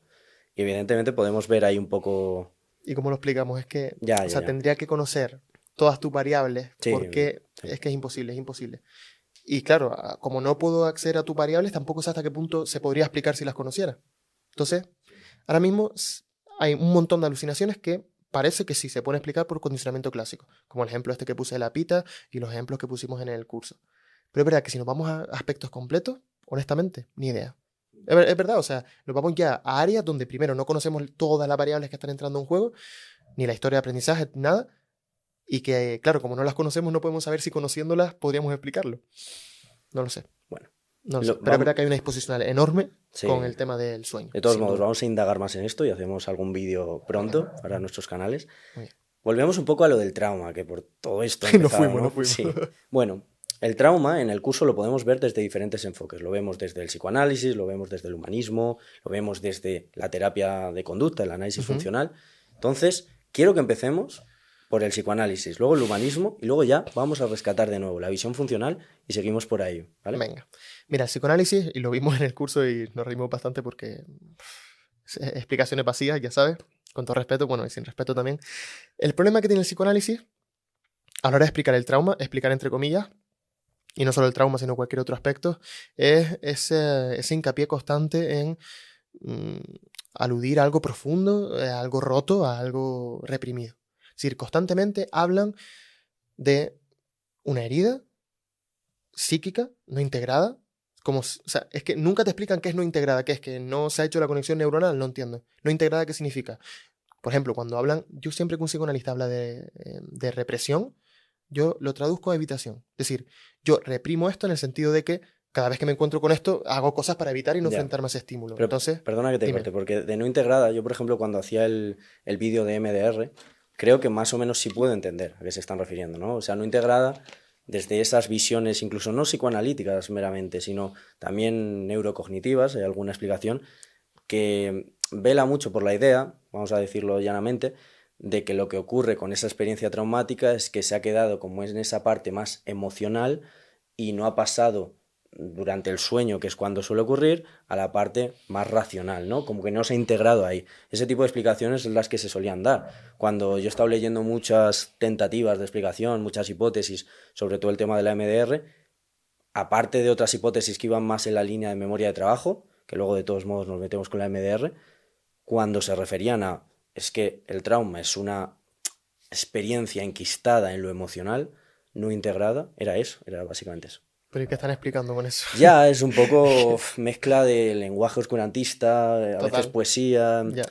no hay conceptos muy bien operativizados. O sea, al final has tenido una experiencia traumática a nivel emocional, evidentemente, y empiezas a evitar todo relacionado con eso y no eres capaz de empezar a emitir verbalizaciones relacionadas con lo que te ha ocurrido. No eres capaz de racionalizarlo, es decir, no llegas a habituarte al problema. Es que teniendo las leyes del aprendizaje yo lo siento, pero me parece... Total. Pero bueno, el psicoanalista al final entiende el trauma, como te digo, como algo profundo, ya está desmontado, sabemos que la mente es plana, como diría Nick Chater, the mind is flat, vamos a pronunciar bien. Y al final es un intento de hablar de mucho y no decir nada, honestamente. Lo vimos en el curso. Luego llega el humanismo, que, fíjate, también lo vimos en el curso, pero no cada todo el rato referencia, pero es que, vamos, me salta. Vimos que el psicoanálisis era una tentativa de explicación. Oye, lo intentaron, ¿bien? Desde mi punto de vista, es un fallo, o sea, es un intento fallido, ¿no? Pero luego llega el humanismo, el cognitivismo, el sistémico, el neurobiólogo, y solo reparan en consecuencias, tío. Solo hablan de la persona no puede autoactualizarse, la persona no puede desarrollarse a nivel personal, pero en ningún momento te están explicando lo que es el trauma o cómo la persona adquiere ese trauma. O sea, el humanismo te habla de, es un fallo, un bache, digamos, en el proceso de realización de la persona. El sistémico son problemas a nivel del sistema, de las relaciones familiares, de pareja, de amistad. El neurobiólogo es una sobreactivación del sistema nervioso central, consecuencia. Yo vivo la experiencia traumática y eso puede evidentemente hacer que no me desarrolle, es decir, que oye, empiezo a evitar un montón de cosas, no puedo seguir con mis proyectos, tal, ok. El sistémico, evidentemente, si tengo un trauma, pues me aísle a lo mejor, imagínate, y no me relacione ya tanto con mi familia, con mi pareja o lo que sea. El neurobiólogo, evidentemente que el trauma va a activar mi amígdala o todo ese tipo de aspectos, pero no están explicando nada, nada. Sí. Y ahí llega, pues, la salvación. Pero dentro de lo que cabe, a mí cuando me vienen esas explicaciones neurobiológicas, etcétera, bueno, vale, a lo mejor no están explicando como tal, pero dentro de lo que cabe dices, vale, aquí hay algo con cierto sustento. Sí, al menos descriptivo. Pero, claro, pero cuando escuchas las explicaciones en ese sentido, por lo menos sistémicas, humanistas o incluso las psicoanalistas, es que parece que lo están ya trasladando. O sea, su lenguaje científico, por así decirlo, su lenguaje académico, parece el lenguaje divulgativo, o sea, parece como si se estuviera dando una explicación que puedo poner yo en un post de Instagram, ¿no? O sea, no hay Total. una operativización de los términos, no hay de que todos hablemos el mismo lenguaje, sino que cada uno al final lo puede explicar de una manera casi poética en ese sentido. Total. Y lo de explicar lo pondría entre comillas incluso. Porque Sí. sí, se entiende, pero que me da rabia. Realmente me despierta rabia porque es que lo lees y dices, no entiendo nada. Pero no entiendo nada no porque sea tonto, sino porque es que no estás diciendo nada. Herida psíquica no integrada, reprimida, y al final hablas sobre vacío. Y construyes un castillo sin base. Claro. Al final ese castillo se acaba cayendo. Mucha gente, no sé por qué, de verdad, le tiene miedo al análisis de la conducta, le tiene miedo al éxito. Hay unas leyes que literalmente están ahí, que queramos o no existen y que las hemos descubierto. ¿Por qué te vas a ir a explicar algo que se explica más a esas leyes que ya se ha descubierto? O sea, no es que nos esté pagando Skinner desde su tumba para que patrocinemos esto. No, está ahí y tenemos que, no sé, está, no lo podemos evitar. Y dale que dale a explicarlo desde el inconsciente, a explicarlo desde el... Por supuesto que el análisis de la conducta puede reparar en este trauma ha tenido problemas en el sistema, en la relación de pareja. ¿Para qué te vas a ir a crear una teoría, un modelo sistémico que repare en eso? Entiendo el punto, el intento de darle importancia a las relaciones, a los sistemas. Pero ya eso lo podemos hacer desde el mismo modelo. No hace falta ir cambiando. Ahora si quiero hablar de que la persona no puede desarrollarse personalmente, tengo que cambiar al humanismo. No, lo explico desde el análisis de la conducta que demuestra que funciona y ya está. O sea, no es que nos estén pagando, de verdad. No entiendo me da rabia no poder llegar a todo el mundo con eso. Pues vamos a ver justo la explicación desde el análisis funcional. ¿Qué sería el trauma desde un punto de vista funcional? Pues mira, Marcos, antes de pelear un poquito, dije, hipótesis de origen, condicionamiento clásico, Sí. hipótesis de mantenimiento, operante. Y realmente es así. Por supuesto pueden entremezclarse y demás, ya lo sabemos, pero básicamente lo que ocurre es que la persona se enfrenta a una experiencia emocionalmente muy fuerte, estímulos incondicionados y demás, y todos los estímulos condicionados neutros en un principio que estén alrededor se acaban condicionando. Si yo tengo un accidente de tráfico, el accidente es un EI, un estímulo incondicionado, que de manera natural elicita la respuesta incondicionada de miedo, de alteración, de malestar en general. Y todos los elementos que están alrededor, el coche, el volante, el freno de mano, todos esos elementos que yo justo veo, percibo, sonidos también, cuando tengo el accidente se acaban condicionando. Hipótesis de origen, condicionamiento clásico. A partir de ahí, ¿qué pasa? Que cada vez que yo vea un coche, cada vez que yo vea un elemento relacionado con el accidente, como estímulo discriminativo, eso va a evocar mi respuesta operante de salir pitando, de escapar de ahí, y eso me permite eliminar un reforzador negativo, que es esa sensación también de malestar. ¿Para qué irnos al inconsciente? Es que de verdad que no hace falta. Yo entiendo que visto así suena como poco complejo, que pudiéramos añadir más cosas a nivel cerebral. Sí, pero entiendo que desde fuera, si escuchas esto se asocia con esto, y bueno, entiendo que puede quedar poco complejo. Pero es verdad que es que no hace falta más. O sea, para intervenir, es que es eso.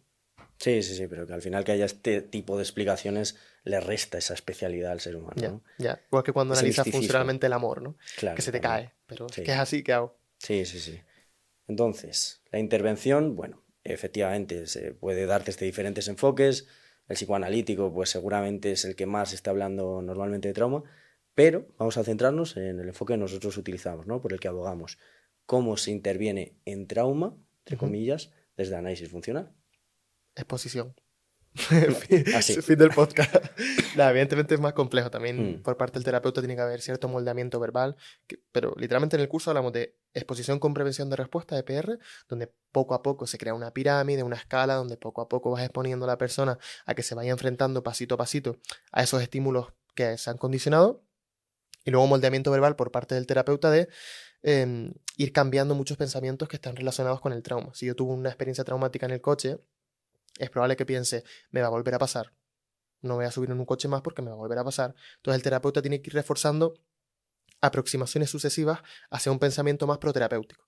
Por ejemplo, ir incentivando que el consultante piense, oye, la probabilidad está ahí porque accidente podemos tener todo, al igual que a mí me pasó, pero no tiene por qué pasar siempre. Entonces, ir reforzando poquito a poco esas aproximaciones. Y fin, honestamente, no hace falta ni reprocesar, ni desensibilizar. O sea, estoy hablando de la MDR, no. O sea, desensibilizar, si lo miramos desde una perspectiva funcional, se puede relacionar con la exposición, ¿no? Entonces, en ese caso sí, pero hablo de reprocesamiento neuronal, de no sé qué. MDR, ¿para qué? O sea, es que no aporta nada, absolutamente nada, y no lo digo yo, lo hice los estudios. Pues nos metemos de lleno con la MDR. Adelante. Hicimos un vídeo en Engrama, que lo tenemos además fresquito en ese sentido, y Francine Shapiro solo falta que nos escriba, ¿no? Yo no quiero ahora que cuando hablemos de ello tampoco generemos esa reactancia o ese rechazo, ¿no? Va a aparecer estos dos listillos ahora criticando estos y no tendrán ni idea.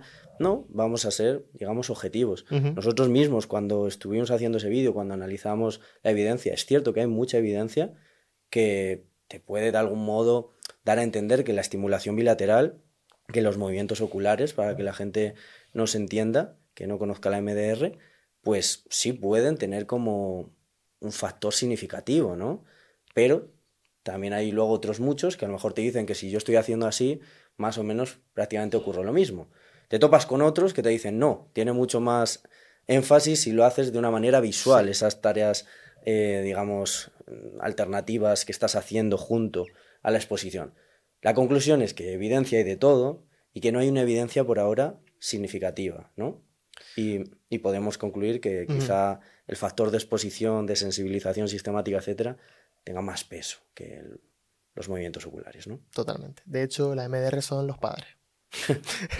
No existe. Yo intentando, no generemos reactancia. A ver, que nadie se lo tome mal si está yendo a un terapeuta que hace el MDR. Al final funciona, ¿eh? O sea, lo decimos siempre. Dentro de lo que cabe funciona el MDR. O puede funcionar, ¿no? Sí, bueno, sí, vale, tienes razón. Pero bueno, me refiero que puede funcionar. ¿Por qué? Ahí es donde aterrizamos. Sí, sí, bien corregido por si acaso. ¿Por qué funciona la MDR cuando lo hace? Porque estás exponiendo normalmente en imaginación a la persona a eso que le produce miedo. Si tú tuviste un accidente de tráfico, vuelvo al accidente porque es un poco lo que más cercano tengo. No por nada, sino es el típico ejemplo que uso. Si tú constantemente estás hablando con la persona del accidente, estás haciendo que la persona piense en el accidente, olvídate de los ojos para un lado, la rodilla, da igual. Siguen siendo los padres eso. Entonces, si tú constantemente expones a la persona a eso, hay una ley del aprendizaje uniestimular, que te dice que si tú expones constantemente ante la misma estimulación a la persona, puede subir la respuesta o bajar. En este caso, baja. La persona se habitúa. Luego llegan los estudios y te dicen, efectivamente la MDR funciona. El problema es que los estudios usan la RCT, la Randomized Control Trial. Son los intentos típicos de un grupo experimental y un grupo control. Efectivamente, si tú a un grupo experimental le aplicas la MDR, y los dos con trauma, ¿vale? Para que nos entendamos. A uno le aplicas la MDR y a otro no, y ves que el que le aplicaste la MDR se cura, digamos, entiéndase la palabra, ya no tiene ese trastorno, también entre comillas, dices, la MDR funciona. Pero si la MDR tiene un componente de exposición, ¿dónde está esa separación? O sea, la MDR intenta añadir lo bilateral, ¿no? Para reprocesar. Y las experiencias traumáticas a nivel neuronal y demás. Y pasar, como dice, de esa parte emocional a más racional. Pero tiene que haber un estudio que consiga separar la parte del MDR de la exposición y que consiga surtir efecto. Se ha visto que incluso estudios que buscan un poco desmontar mi teoría de que la MDR son los padres, pues se ha visto que cuando intentan hacer neuroimagen funcional, comparando MDR con exposición, efectivamente hay cambios. En la MDR se activan otras áreas. Y de nuevo sacan los artículos así orgullosos y dicen, eureka, hemos descubierto la panacea, la MDR funciona. Analizas el artículo y te das cuenta que, evidentemente, al igual que si yo hago así, se van a activar áreas en mi cerebro. Si yo ahora mismo estoy hablando contigo, se están activando áreas en mi cerebro. Eso justifica el reprocesamiento, que es el componente nuevo que intentan añadir.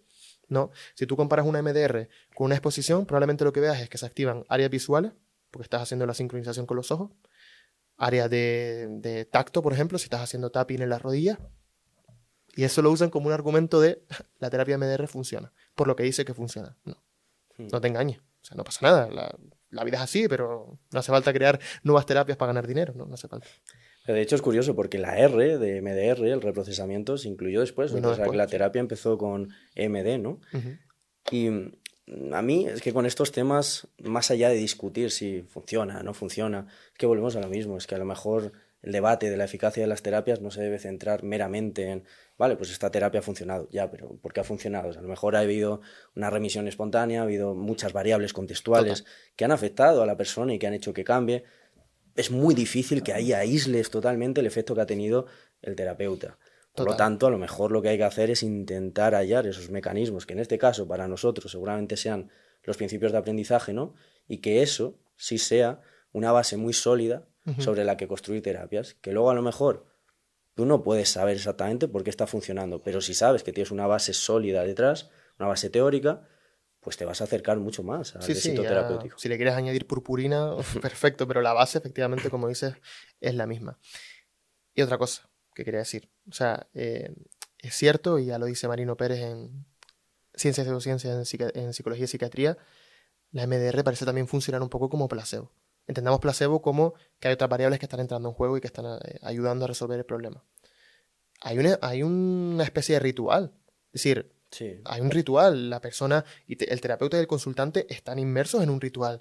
No ritual satánico ni cosas de esas, sino hay unos pasos a seguir, unas etapas. Al final, quieras o no, si los dos están en esa vorágine de tomárselo tan en serio, hombre, pues yo también me creo que está funcionando y quieras o no puede ayudar. Pero es que no se ha demostrado. Y hasta que no se demuestre, voy a seguir defendiendo las leyes del aprendizaje, evidentemente. Que un día se demuestra que la MDR funciona por lo que dicen que funciona. Yo vengo aquí, grabo otro podcast contigo, pido perdón y seguimos con la vida. Pero hasta entonces, es que me da rabia porque encima los estudios parece que se demuestra, porque sale con resultados favorables, pero no es por qué o sea, por qué funciona es lo que quiero que se demuestre. ya, ¿Entiendes? pero de todos modos que también que la gente no se quede con que hay estudios, hay evidencias hay de muchísimas cosas. Total. Y eso no significa Total. nada. De hecho, con Ignacio Crespo grabamos un curso justamente que iba sobre eso y que él lo exponía perfectamente de cómo hay que analizar la evidencia científica en cuestión, o sea que no vale todo. Es complicado, yo también entiendo porque a veces yo también me las he tragado. Ya, Algún artículo todos. Total.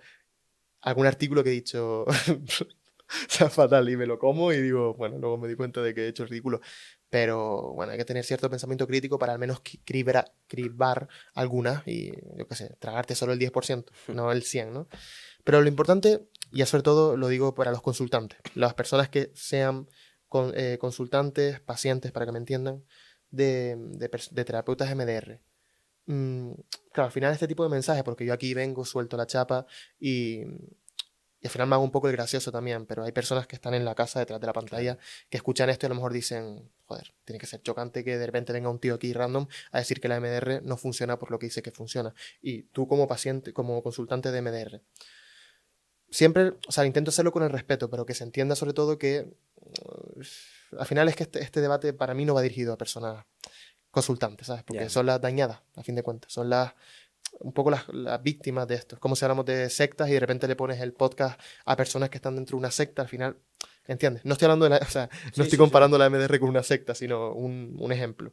Entonces, simplemente esto quiero que sea a nivel de reflexión académica, a nivel, o incluso también de a pie de calle, pero que se haga como una reflexión, que no se empiece la gente a sentir de estoy en una estafa, no valgo para nada, yo qué sé, cosas así. Que también hay que tener cuidado con eso, ¿quieres o no? Pues yo incluso iría más allá. Yo no necesariamente diría que como las personas que están en terapia pueden estar en ese papel, entre comillas, de víctima. Las propias personas que están ejecutando Total. esa MDR no tienen por qué estar haciéndolo a sabiendas de que Total. eso no tiene esa evidencia tan sólida que parece que tiene. Y no creo que la mayoría, de hecho, pretendan estafar.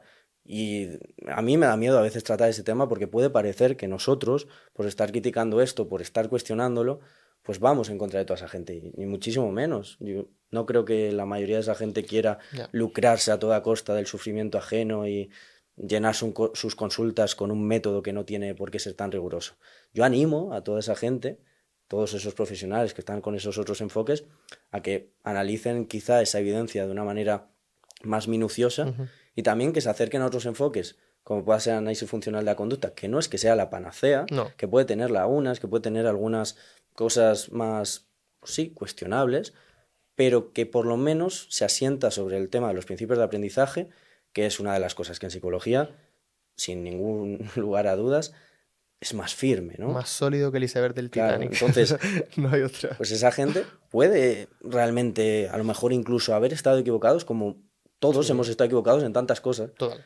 pero que no tenga tanto peso esa disonancia de, ay, ya no voy a recorrer el camino para atrás porque yo ya he construido lo que soy como profesional sobre este tipo de modelo. Total. No pasa nada por equivocarnos. De hecho, a ver, yo lo pienso y digo, si ahora imagínate que sale el conductismo 2.0, imagínate, u otro modelo que Puede ser. barre completamente a lo nuestro, imagínate que se descubre que todo está codificado en los genes y demás, un poco esto que hemos debatido, que puede ser, puede pasar.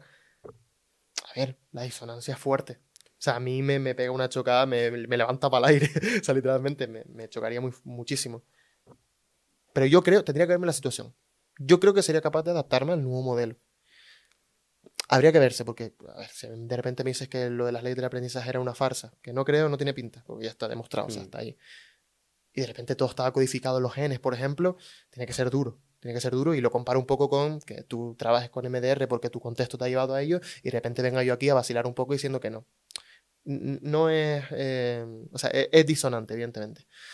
Pero creo que como profesionales tendríamos que hacer un esfuerzo, al menos para intentar hacer un poquito más probable, pues seguir ese modelo más científico. Digamos, es que el problema es que luego también hablamos de ciencia, pero fíjate, los estudios de MDR están un poco en esa, bueno, están en medio, pero están un poco en esa corriente científica, al igual que lo cognitivo-conductual. Y luego lo analizas y se caen algunos. Entonces, claro, eso es científico también, a día de hoy subjetivo incluso. Análisis experimental de la conducta, en términos generales. Sí. En fin. También sería muy clave que desde la sociedad y justamente desde los terrenos un poco más científicos estuviéramos reforzando constantemente conductas que fueran más en esa línea de está bien equivocarse, recular, retroceder y volver a emprender el camino por otro lado, ¿no? Totalmente. Pero si eso se castiga constantemente, pues evidentemente la gente se va a apalancar sobre lo que ya sabía sin empezar a cuestionárselo. Total, y también hay que tener en cuenta los posibles motivos económicos, políticos, También. y bueno, lo que ocurre con las farmacéuticas, cuando hablamos de psicofármacos, que hay un contexto económico, político, social, que sustenta, como tú dices, sustenta todo eso. ¿Es un problema? Sí, pero ¿qué vamos a hacer? A seguir la vida, es que otra cosa no queda. Y en lo que concierne al trauma, ¿qué más mitos hay extendidos? Hemos hablado un poco del psicoanálisis, lo que son los recuerdos reprimidos, lo has mencionado superficialmente, pero también está el psicoanálisis, evidentemente, muy ligado a lo que es la infancia, ya que si tienes un trauma en la infancia ya probablemente no lo consigas superar. Entonces yo te pregunto directamente, ¿se pueden superar los traumas de la infancia? Te iba a decir que no porque pensé que la pregunta iba a ser otra, pero sí, por supuesto que sí. O sea, no es nada determinante. Ojo, evidentemente lo que nos ocurre en la infancia influye, como cualquier otra etapa de la vida. Etapa adulta, jovenzuelo, como yo ahora.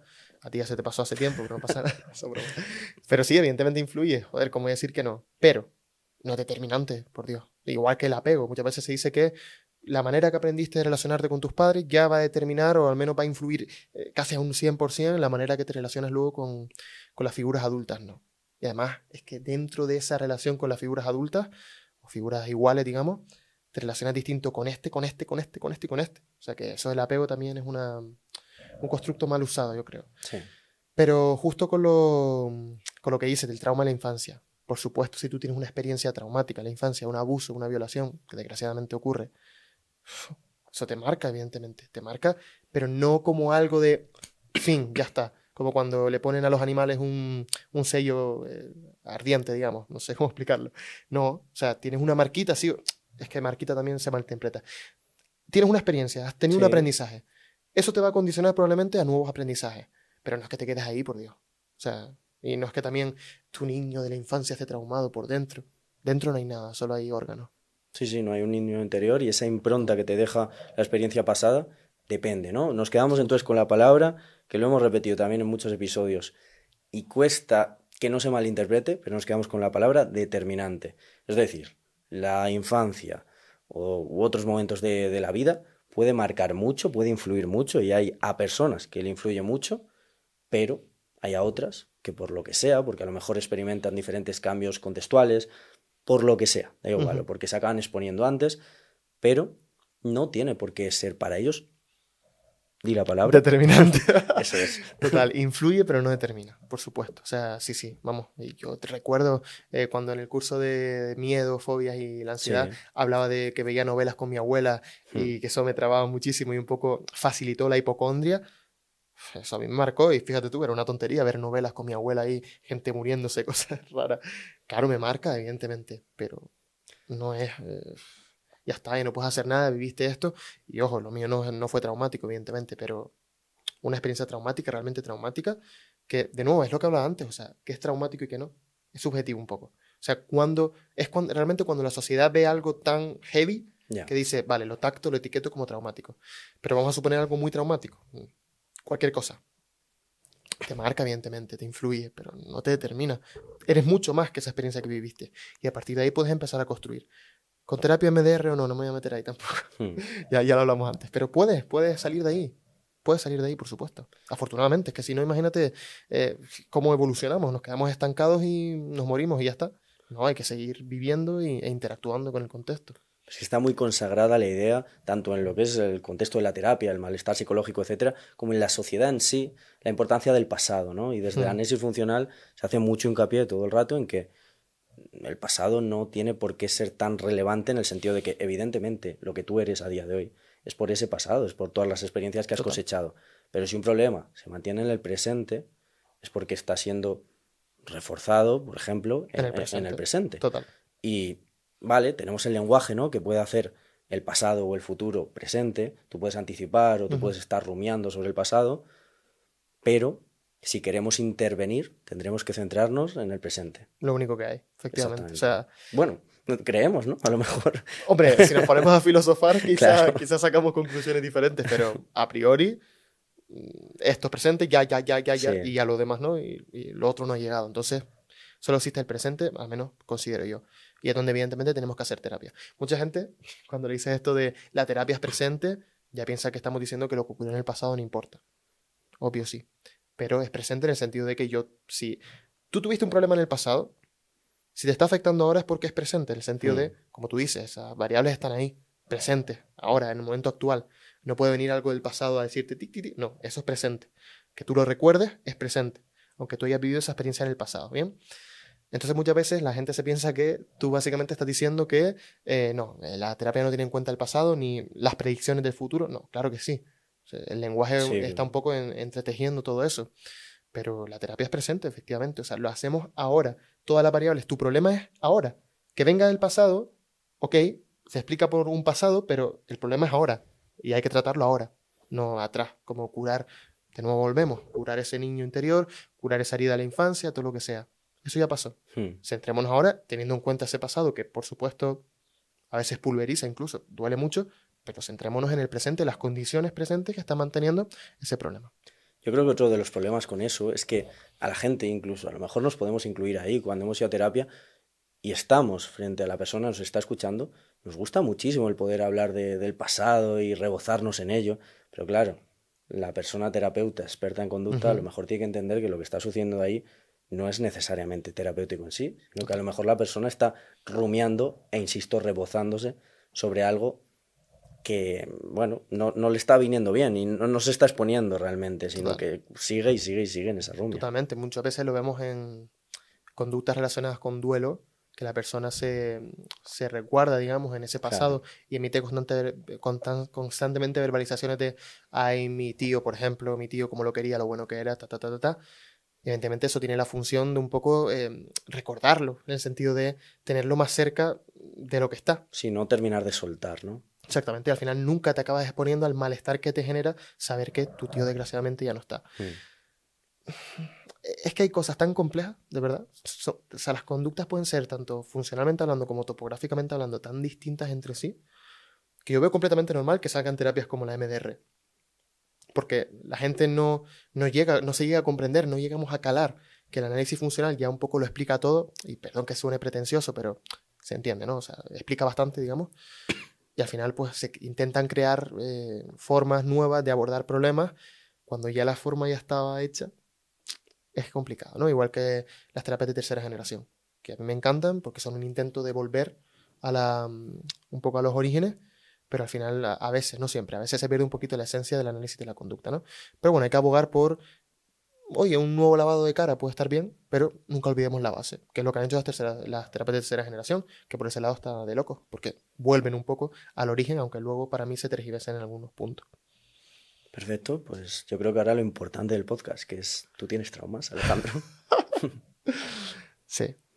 Cuéntanos. Intentar grabar el podcast antes que no podíamos. Sí, que nos ha costado, ¿no? Con las risas. Total. Nada, no tengo trauma. Ninguno. Me encantaría decirte que sí, en plan, para dar un poco de chicha, pero no. Simplemente en general miedo a la muerte, pero no es por nada traumático. A ver, puede ser que un día me quedase encerrado en un tobogán y eso pues jugase a favor, pero no lo considero traumático. O sea, todos modos, con el concepto de trauma también, aunque antes evidentemente lo has ido desgranando y desmitificando, hay una cuestión y te pregunto a ti, ¿realmente tiene tanto peso una experiencia concreta en sí?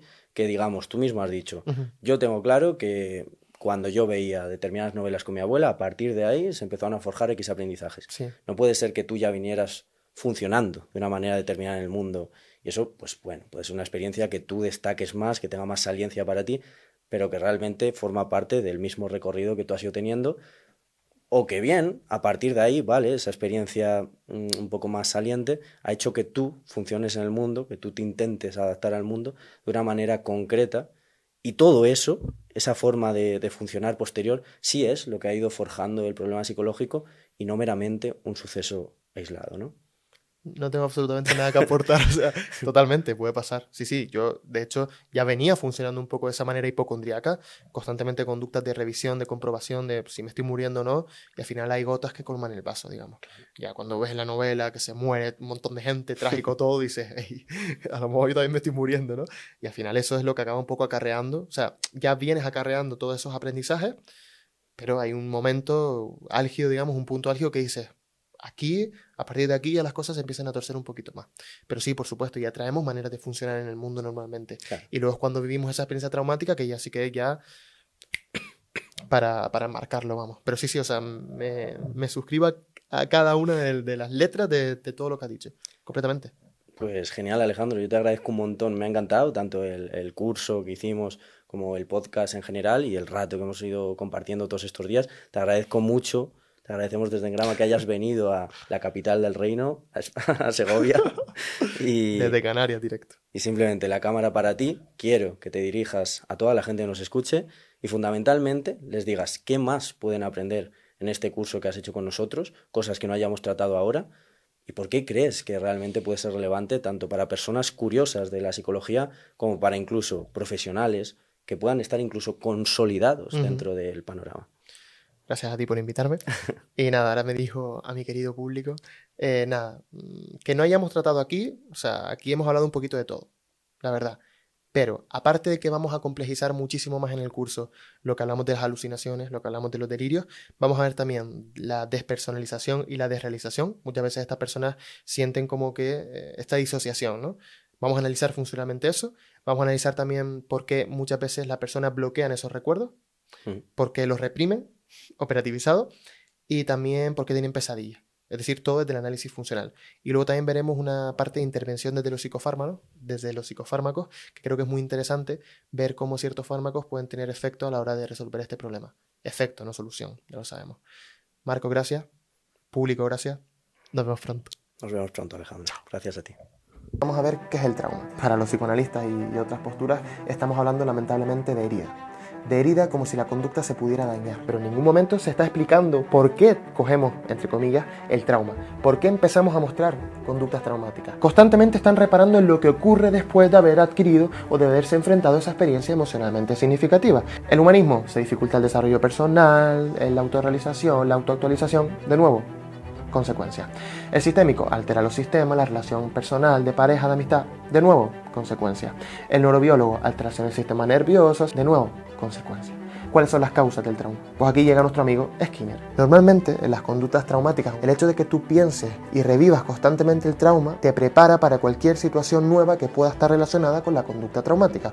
Aunque ese pensamiento intrusivo a ti te produzca un malestar tremendo, es aquello que te está ayudando a estar alerta. A través del sueño puedes atravesar, digamos, esas conductas de exposición sin que te resulten tan aversivas porque no te estás exponiendo al suceso real. Entonces, el hecho de soñar me permite de alguna manera estar más preparado para cualquier cosa que pueda ocurrir. Pero, por ejemplo, si nos vamos a la parálisis del sueño, que ahí entramos también en el campo de las alucinaciones. Todas las experiencias que nosotros vivamos van a tener un efecto a nivel organismo. A nivel epigenético, el hecho de que yo viva diferentes experiencias estresantes van a hacer que algunos promotores de mi ADN se metilen, y algunas de las histonas de mi ADN se desacetilen. Lo que vamos a hacer básicamente es que tú vas a meterte en el papel de MDR, le vas a decir... Muchas veces cuando una persona tiene respuestas ansiosas, lo que intentan hacer es que la persona se relaje. Evidentemente son momentos puntuales, puede estar bien, pero muchas veces lo que hacemos es que la persona caiga en verse reforzado conductas de evitación a través de morfologías como la respiración. Psicofármacos en el caso del trauma, solución o ayuda, evidentemente ayuda. Pero se puede heredar el trauma en sí mismo, es decir, si mi madre tuvo miedo a las cucarachas, yo heredo ese miedo a las cucarachas. ¿Por qué no consideramos la MDR una ciencia? Mi nombre es Alejandro Santos Miranda y el curso de Trauma, MDR y Apego desde el análisis funcional de la conducta ya está disponible en la web de Engrama. Inscríbete ahora a precio reducido.